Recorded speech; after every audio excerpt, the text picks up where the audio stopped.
हाय, hello. तर नमस्कार. आजचा व्हिडिओ टेलर मैत्रिणींसाठी किंवा ज्या घरच्या घरी ब्लाऊज वगैरे शिवतात त्यांच्यासाठी खूप महत्त्वाचा आहे. कारण आपण ब्लाऊज शिवतो तर बऱ्याच ब्लाऊज पॅटर्न वेगळे असतात. 4 टक्स, 1 टक्स, 2 टक्स, कटोरी, प्रिन्स कट. तर पूर्वी कसं कटोरीच बायका शिवायच्या आणि आता कसं 4 टक्स आणि प्रिन्स कट वगैरे जास्त चालतं. कटोरी कमी प्रमाण झालेलं आहे. पण काही-काही बायकांना सवय आहे, की पहिल्यापासून त्या कटोरीच घालत आलेल्या आहेत. त्यामुळे त्यांना ते कटोरी ब्लाउज बरं वाटतं. तर मी हे आता कटोरी ब्लाउज शिवत आहे. तर मग बऱ्याच वेळेस कळत नाही, की क्रॉस पट्टी कशी लावायची. तर हे आजच्या व्हिडिओमध्ये मी क्रॉस पट्टी कशी लावायची हे तुम्हाला सांगणार आहे. कारण हे मी कटोरी ब्लाउज शिवत आहे. तर बघू शकता कटोरी पण किती छान आलेली आहे. त्याचा टक्स पण किती छान आणि कफ पण एकदम व्यवस्थित बसलेला आहे कटोरीचा. तर या पद्धतीनं मी हे पॅटर्न तयार करून घेतलेला आहे. तर ही आता आहे क्रॉस पट्टी. तर ही क्रॉस पट्टी कशी लावायची हे आजच्या व्हिडिओमध्ये दाखवणार आहे. तर त्याआधी तुम्ही जर आपल्या चॅनलवर नवीन असाल तर आपल्या आनंदी जीवन या यूट्यूब चॅनलला सबस्क्राईब करायला विसरू नका.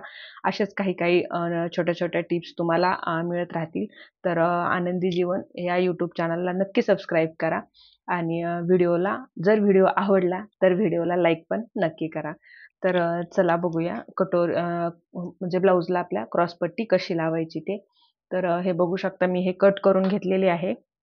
म्हणजे क्रॉस पट्टीचं माप कसं असतं, हे जवळपास माप फिक्सच असतं क्रॉस पट्टीचं. तर हे इथे 3.5 आणि सेंटरला 3 आणि जे आपलं या दुसरी बाजू आहे त्याचं 2.5 म्हणजे 3.5, 3, 2.5 असं माप असतं क्रॉसपट्टीचं. ही क्रॉसपट्टी व्यवस्थित बसते आणि थोडंसं ह्याला इथं आकार येण्यासाठी थोडंसं जरी समजा 1-2 लाईन वरती गेलं तरी एवढं काही फरक पडत नाही. पण हे आकार व्यवस्थित आला पाहिजे क्रॉसपट्टीचा.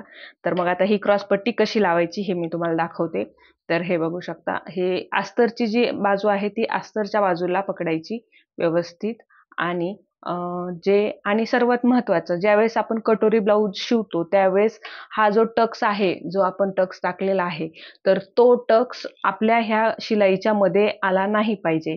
मग त्यासाठी मी हे शिवताना आतमध्ये घेतलेला आहे म्हणून हा टक्स वरती गेला. तर मग हे एक तुम्ही कट पण करू शकता. हे असं थोडंसं कट केलं का तरी पण मग होऊन जातं. पण हे जर शिवताना जर शिलाईच्या मध्ये जर आला तर आपली कटोरी चपटी होते, कटोरी व्यवस्थित बसत नाही. त्यामुळे कधी पण लक्षात ठेवायचं हा टक्स आहे तो शिवताना आपल्या शिलाईच्या मध्ये आला नाही पाहिजे. तर मग कसं कसं शिवायचं तर ते दाखवते. तर ही अस्तरची आणि ही आपले जे मेन फॅब्रिक आहे ब्लाउज पीसचं तर ते घ्यायचं आणि ह्याचं पण हे खूप वेळा असं चूक होते बरं का, की हे एकतर ना याचे आकार आपण दिलेला असतो तरी पण ते समजत नाही कुठला आकार काय वगैरे. तर बघा आता ही आहे ती खालची बाजू म्हणजे थोडंसं खेचून बघायचं आणि ही आहे ते टोक आपलं जरासं वरची बाजू आहे. तर मग आपण या पद्धतीनं हे ज्या अस्तरच्या बाजूला अस्तरची बाजू आणि जे आपलं मेन फॅब्रिक आहे त्या बाजूला मेन फॅब्रिकचं घ्यायचं आहे आणि हे आपला पॉइंट जो आहे तो आपल्या शिलाईमध्ये म्हणजे टक्स जो आहे तो आपल्या शिलाईमध्ये येणार नाही याची काळजी घ्यायची आणि हे या पद्धतीनं जोडून घ्यायचं आहे. सोपी पद्धत आहे, अवघड नाही. फक्त एकदा या मशीनच्या दाबखाली हे घेऊपर्यंत थोडंसं ते एक तर फॅब्रिक असं गुळगुळीत असतं काही-काही वेळेस, त्यामुळे थोडंसं वाटतं. पण एकदा तुम्हाला सवय लागली का सोपी वाटेल. हे अशा पद्धतीने. तर हे बघू शकता मी हे टीप मारून घेतलेली आहे. डबल टीप मारून घ्यायची लगेचच. सिंगल टिपवरती राहत नाही. कधी-कधी एखादा जरी दोरा तुटला तरी ते लगेच निघून जातं. मग शिवणाऱ्याचं, टेलरचं बदनामी होती. तर मग काय करायचं आता हे झालं आपण खालच्या साईडनी जोडून घेतलं. एक साईडनी मग आता हे आपण ब्लाऊजच्या साईडला टाकलं होतं म्हणजे वरच्या साईडला. आता हे आपल्याला असं घ्यायचं आहे आणि मग शिलाई जी आहे ती पण आपल्याला दिसणार नाही, इनव्हिजिबल करायची आहे. तर मग कसं करायचं? तर ही वरची साईड आहे ती अशी फोल्ड करायची.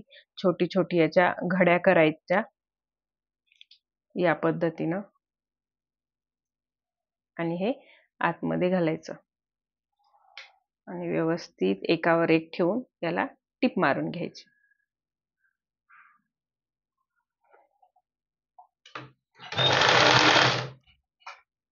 ही जी आपण खालच्या साईडची टीप मारतोय त्यावेळेस एक गोष्ट लक्षात ठेवायची की जे आपण आतमधल्या साईडला फोल्ड केलेलं आहे कापड, तर ते कापड ह्या टीपमध्ये आलं नाही पाहिजे. मग त्यामुळे अशी छोटी छोटी मारून आणि आपल्या बोटाला हाताला लागतं इथं काही आहे का ते, कारण शिलाई मारताना आपलं ते त्याच्यामध्ये नाही आलं पाहिजे, परत ते खोलत बसावं लागतं.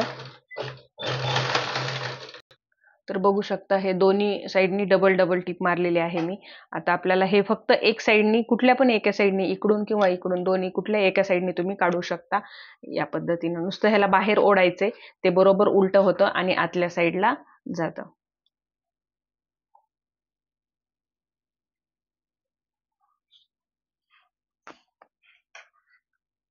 हे बघू शकता.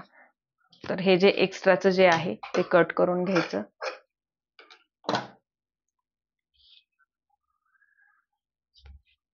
याच पद्धतीनं मी जी दुसरी क्रॉसपट्टी आहे ती पण जोडून घेते.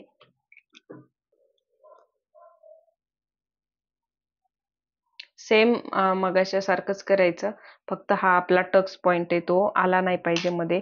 तर हे थोडंसं मला वाटतंय, तर मग हे असं थोडंसं याला कट केलं तरी चालतं, कारण हे जर मध्ये आला तर कटोरी पूर्ण चपटी होते. असं पकडायचं बरोबर व्यवस्थित आणि टिप मारायची.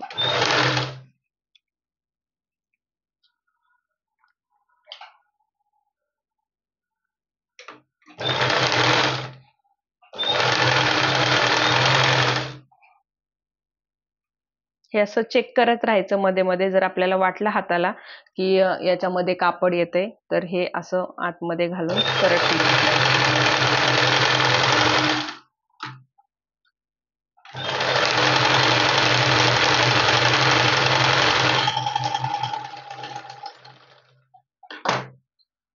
आणि हे परत असं ओढायचं फक्त बाहेर, बरोबर आतमध्ये जाती क्रॉसपट्टी व्यवस्थित. आपण जे शिलाई मार्जिन आहे ते दोन्ही साईडनी, आणि ते दोन्ही साईडच्या ज्या शिलाई ज्या आहेत त्या इनव्हिजिबल होतात, दिसत नाहीत.